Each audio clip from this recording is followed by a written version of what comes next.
Ouais, bonjour les amis, bonjour les fans, bonjour les passionnés. Désolé, on est fatigué hein, depuis 5 heures. On est au four, on est en train de tourner. Là, on vient juste de prendre la pause. Mais je m'en voudrais de ne pas faire cette vidéo. Vous savez, on vous a souvent dit que l'élevage de lapin est l'élevage le plus rentable qui existe avec la meilleure viande. Mais beaucoup se sont essayés et se sont toujours cassés la gueule. Il y a d'autres qui ont investi beaucoup de millions et qui n'ont jamais pu gagner le moindre centime. Mais il y a quand même aujourd'hui espoir par rapport à cela. Et pourquoi c'est comme ça? Parce que on connaît les problématiques majeures de cette filière-là. Et parmi les problématiques majeures, il y a l'alimentation, il y a le matériel d'élevage, il y a la compétence et il y a la génétique. Et de ces quatre-là, aujourd'hui, nous allons parler de la génétique et des solutions que nous, on vous propose en fait aux gens. Parce que vous devez comprendre que le matériel génétique est d'autant plus important parce que c'est l'animal avec une très bonne croissance qui assure en fait la durée d'engraissement. En exprimant son potentiel génétique, il permet de raccourcir en fait la durée d'engraissement. Ça veut dire que plus vous avez un animal qui grandit vite, et plus vite vous allez le vendre. Et plus vite vous le vendez, plus vite vous entrez en possession de vos sous. Et quand on connaît les performances de la race locale, où il faut aller à 5-6 mois pour avoir 2 kilos, aujourd'hui, nous, on met sur le marché en tant que distributeur exclusif de la gamme Optima sur le continent africain, la génétique iFarm. Cette génétique aujourd'hui a fait la révolution dans pas mal de pays dans le monde et aujourd'hui nous avons décidé de l'importer sur le continent africain. Récemment sur toutes nos chaînes et tout, vous allez voir les résultats qu'on a pu avoir et sur le Bénin et sur la Côte d'Ivoire. Ça bat tous les records. À 30 jours, 35 jours, vous avez déjà des lapéros de 900 grammes à 1 kg, voire même 1100 grammes à 35 jours. À 55 jours, nous avons travaillé sur deux aspects en souche pure, mais à 55 jours, vous avez déjà des lapéros de 2 kg. Or là, vous voyez, avant, il nous fallait aller à 5-6 mois pour avoir les 2 kg. Et l'autre chose aujourd'hui par rapport à cette génétique, c'est la prolificité. Quand vous regardez la documentation, la race moyenne, en race locale, la taille portée en moyenne est de 5 à 6 lapéros. Tandis que ici, standardisé, vous êtes à 11-12 lapéros. Vous voyez, pour pratiquement les mêmes quantités d'aliments, on produit 2 fois plus et on va 3 fois plus vite. Donc, il y a de quoi aujourd'hui assurer les éleveurs par rapport à cette génétique. Et le troisième élément, c'est la rusticité.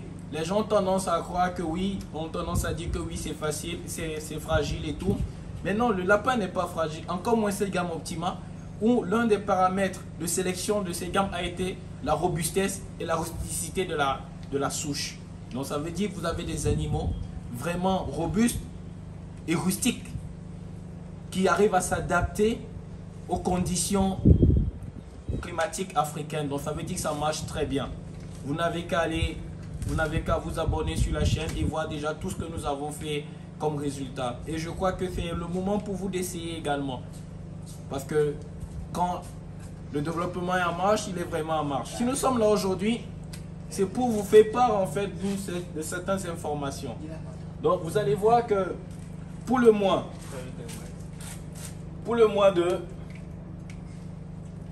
de septembre, ici nous avons le Bénin en septembre. Dans le mois de septembre, nous accueillons en fait des importations sur le Bénin. Et notre politique est très simple en fait. Parce qu'il est difficile pour un éleveur d'importer. Mais pour plusieurs éleveurs, ça devient facile. Et généralement, la commande minimale pour faire une importation dans un pays, c'est 140 animaux. Donc 140 animaux, il n'est pas aisé pour un seul éleveur de se les approprier. Il faudrait se mettre à plusieurs.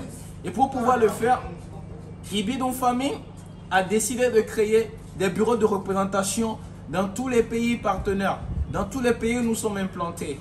Donc là, nous allons parler de ceux dans lesquels nous avons prévu des importations pour le mois de septembre, octobre et novembre. D'accord? Donc, qu'est-ce qui se passe? Au Bénin, vous voyez, vous avez le responsable des DB fédéral qui s'occupe de la représentation Bénin Donc le numéro de téléphone est juste là en haut. Vous avez l'indication plus 229 96 96 87 16. L'importation est prévue pour le mois de septembre. Pour ceux qui se seront inscrits, ils auront la date exacte. Ok.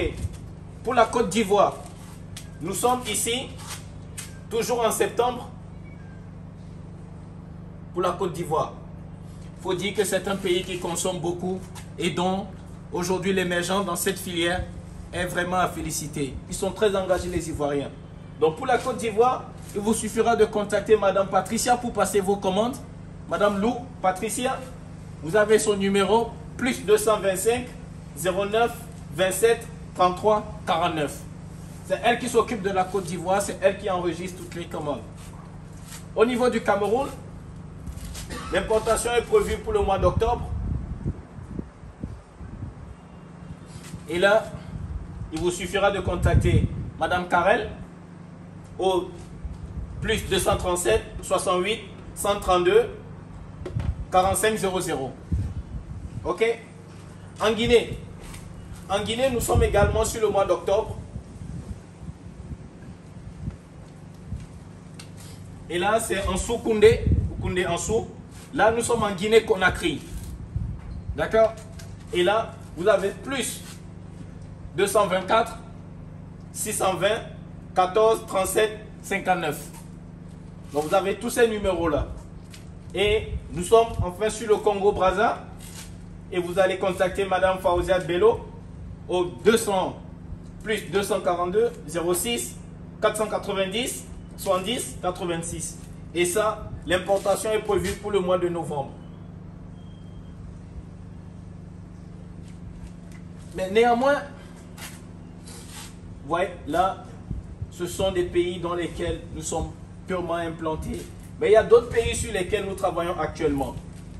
Vous voyez, où nous sommes tout aussi avancés, mais compte tenu de la demande, on n'a pas encore vraiment prévu d'importation. Mais le pays ici qui nous intéresse le plus, c'est le Burkina Faso. Parce qu'on a vu des Burkinabés très engagés. Et le seul frein que nous avons ici, en fait, c'est le coût élevé du fret.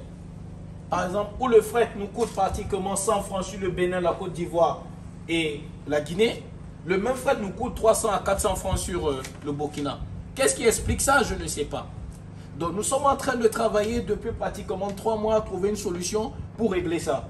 L'une des alternatives que nous avons, c'était d'importer sur le Bénin ou sur la Côte d'Ivoire et de réexporter ça sur le Burkina, histoire de réduire les coûts. Parce que là, ça nous reviendrait pratiquement 1,5 moins cher. Donc on est en train d'étudier ça, c'est pour ça que nous n'avons pas encore programmé de date sur le Burkina. Mais ne vous inquiétez pas, ce n'est pas que nous avons oublié les Burkinabés. Ce sont des gens très engagés et leur dossier nous tient à cœur. Et ça se fera dans les jours à venir. Le Mali. Le Mali, actuellement, nous sommes en pleine relance des activités parce qu'on a une grosse période de canicule, mais tout se passe super bien.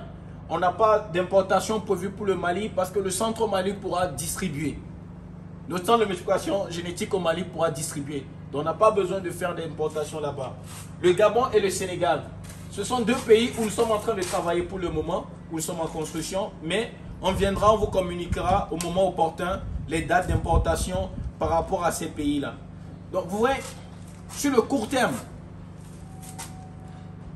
il faut résoudre le problème. Sur le moyen terme, il faudrait aller à l'importation. Mais sur le long terme, il s'agira de produire cette génétique sur place. Parce qu'avec aujourd'hui le coût du fret aérien qui est sans cesse en train d'augmenter, à un moment il sera quasiment impossible d'importer parce que les coûts seront exorbitants.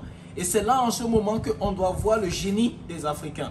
C'est là en ce moment qu'on doit voir notre solidarité. Parce que c'est ensemble qu'on va pouvoir le développer. C'est ensemble qu'on va relever les défis. Donc vous voyez, vous avez les numéros. N'hésitez pas. Appelez-les. Donnez-leur leur commande. Ils vous fourniront toutes les informations nécessaires. Et si jamais vous avez encore d'autres doutes ou d'autres préoccupations, vous pouvez soit me contacter directement ou revenir vers la structure mère qui est au Bénin, contacter DDB Fédéral. Et je suis sûr qu'ensemble, on pourra relever un grand challenge. Je vous dis merci. Restez, n'oubliez pas de vous abonner après avoir lu la vidéo. Et puis, on se dit à très bientôt. Ciao, ciao.